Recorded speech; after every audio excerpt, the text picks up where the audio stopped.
नमस्कार मैत्रिणींनो, मी तेजश्री स्वागत करते तुमचं आपल्या मराठी खाद्य संस्कृती या यूट्यूब चॅनलमध्ये। तर आज आपण कच्च्या कैऱ्यांपासून मस्त असा मुरांबा पाहणार आहोत। काही भागात याला साखर आंबा देखील बोललं जातं। तर आता कैरीचं सीझन संपणार आहे, तर त्यासाठी आपण वर्षभर टिकणार असा मुरांबा पाहणार आहोत। तर त्यासाठी इथं मी 5 कैऱ्या घेतलेल्या आहेत। कडक घ्यायच्या आहेत, नरम अजिबात घ्यायच्या नाही। तर इथं मी कैरींचं जे टोक असतं ते काढून घेतलं आणि ह्या पद्धतीने आता पिलरच्या सहाय्याने त्याची वरची साल काढून घेते। वरची साल अगदी जास्त नाही काढायची, अगदी अशी हलकी हलकी काढायची आहे। तर हे बघा, कैरी किती छान कडक आहे, किती व्हाईट दिसते। तर अशा कडकच कैऱ्या आपल्याला घ्यायच्या आहेत। तर सगळ्या कैरींची साल मी इथं आता काढून घेतलेली आहे।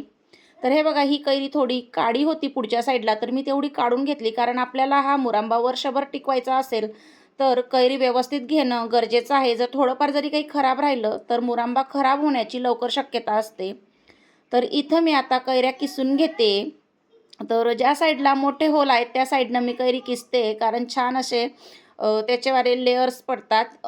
हे बघा, ह्या पद्धतीने आपल्याला हे सगळं हुबी कैरी पकडायची आहे आणि तशी आपल्याला ही किसून घ्यायची, कारण लांब लांब असे छान हे त्याचेवाले लेयर्स पडतात। तर हे बघा, इथं मी आता हे एका पातेलीमध्ये भरून घेते, जेणेकरून आपल्याला साखरेचं अचूक प्रमाण कळेल। तर इथं मी एका पातेलीमध्ये भरून घेतलेलं आहे हे। तर पातेली आपली सपाट भरलेली आहे। तर आता आपल्याला ह्याच पातेलीने साखरचं प्रमाण देखील घ्यायचं आहे। तर साखर मी इथं ही पातेली 1 पेरू एवढी कमी, म्हणजे खाली राहील एवढी घेणार आहे। तर हे बघा, इथं मी साखर टाकून घेतलेली आहे।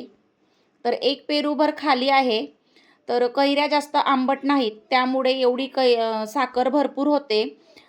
जर तुम्ही वजनी प्रमाणात घेत असणार, जर 1 किलो कैरी असेल तर त्याला 750 ग्रॅम तुम्हाला साखर घ्यावी लागणार आहे। जर कैरी जास्तच आंबट असेल तर तुम्ही थोडी साखर जास्त वाढवू शकता। तर त्याच्यानंतर इथं मी कढई गरम करायला ठेवली आहे, त्याच्यामध्ये थोडं तूप टाकून घेतलेलं आहे। तूप छान वितळवून घ्यायचं आहे आणि त्याच्यामध्ये आपल्याला छोटे 2 दालचिनीचे तुकडे आणि 5 लवंग टाकून घ्यायचे आहेत। याच्यामुळे मुरांब्याला छान फ्लेवर येतो आणि जास्त दिवस देखील टिकतो। तर आता मी याच्यामध्ये आपण जो कैरींचा कीस बनवून ठेवला होता तो टाकून घेते आणि हे छान आपल्याला सॉफ्ट होईपर्यंत परतून घ्यायचं आहे। तर आपल्याला हे ह्या पद्धतीने परतवतच राहावं लागणार आहे, नाहीतर हा कीस कढईला चिपकायला सुरुवात होते। तर तुम्ही याच्यामध्ये फ्लेवरसाठी जायफळ, परत वेलची वगैरे देखील टाकू शकता, पण मी फक्त दालचिनी आणि लवंगच टाकलेली आहे। तुम्ही तुमच्या आवडीप्रमाणे टाकू शकता। तर हे बघा, इथं 2 ते 3 मिनटं होत आलेले आहेत आणि आपला हा कैरीचा कीस छान असा सॉफ्ट व्हायला लागलेला आहे। हे बघा, ह्या पद्धतीने, आणि कलर देखील चेंज होतो। आपण जेव्हा कीस टाकला तेव्हा अगदी हिरवा दिसत होता, तर आता तो थोडा फिकट कलर झालेला आहे। तर ह्या स्टेजला आपल्याला याच्यामध्ये साखर टाकायची आहे। तर आता मी याच्यामध्ये साखर टाकून घेणार आहे आणि साखर टाकल्यानंतर पुन्हा याला पाणी सुटतं। तर साखर टाकल्यानंतर हे व्यवस्थित असं मिक्स करायचं आहे, जेणेकरून साखर पूर्णपणे विरघळेल या पद्धतीने। तर साखर विरघळल्यानंतर खूप असं पाणी सुटेल आणि त्या पाण्यातच हा मुरांबा आपला शिजून जातो आणि साखर आपल्याला 1 तार पाक होईपर्यंत शिजवून घ्यायची आहे, म्हणजेच विरघळवून घ्यायची आहे। तर हे बघा, इथं पूर्णपणे साखर विरघळली आहे, पण इथं अजून पाक तयार झालेला नाही। तर हे सारखं असं आपल्याला आता इथं परतवत राहावं लागणार आहे। तर अगदी 5 ते 7 मिनटं लागतात, लगेच आपला हा मुरांबा तयार होतो। तर हे बघा, ह्या पद्धतीने आपल्याला हे मिक्स करत राहायचं आहे। जसं जसं तुम्ही मिक्स करणार तसं तसं आपला हा मुरांबा व्यवस्थित शिजत जातो, नाहीतर काय होतं, खाली चिपकायला पण लागतं आणि वरचा जो कैरीचा कीस असतो तो तसाच राहतो। त्यामुळे मिक्स करत राहणं खूप गरजेचं आहे।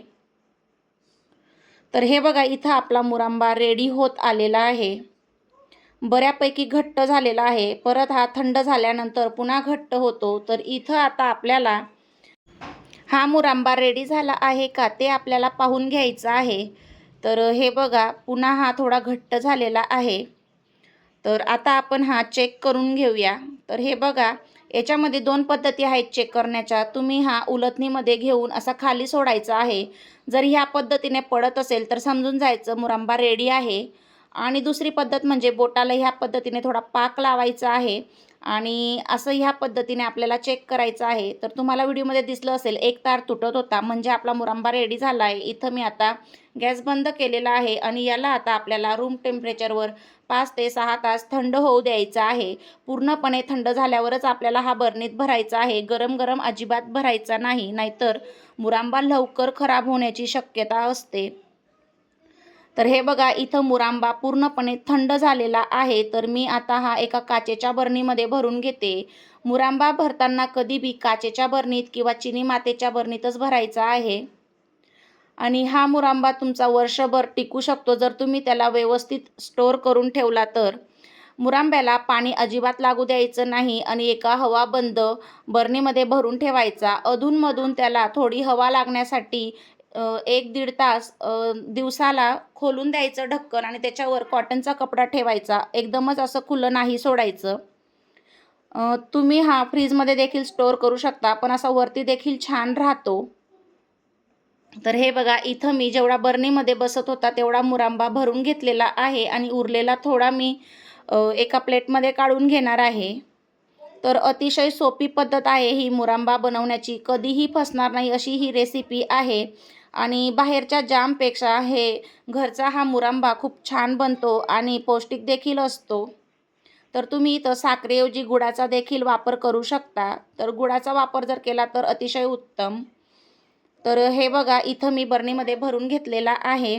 जर तुम्हाला आजची ही रेसिपी आवडली असेल तर प्लीज व्हिडिओला लाईक आणि शेअर करा आणि चॅनलवर जर तुम्ही नवीन असाल तर चॅनलला सबस्क्राईब करायला विसरू नका. तर हे बघा थोडा मुरांबा उरलेला मी इथं काढून घेतलेला आहे आणि मुरांब्याला तुम्हाला दिसत असेल किती छान अशी चकाकी आलेली आहे.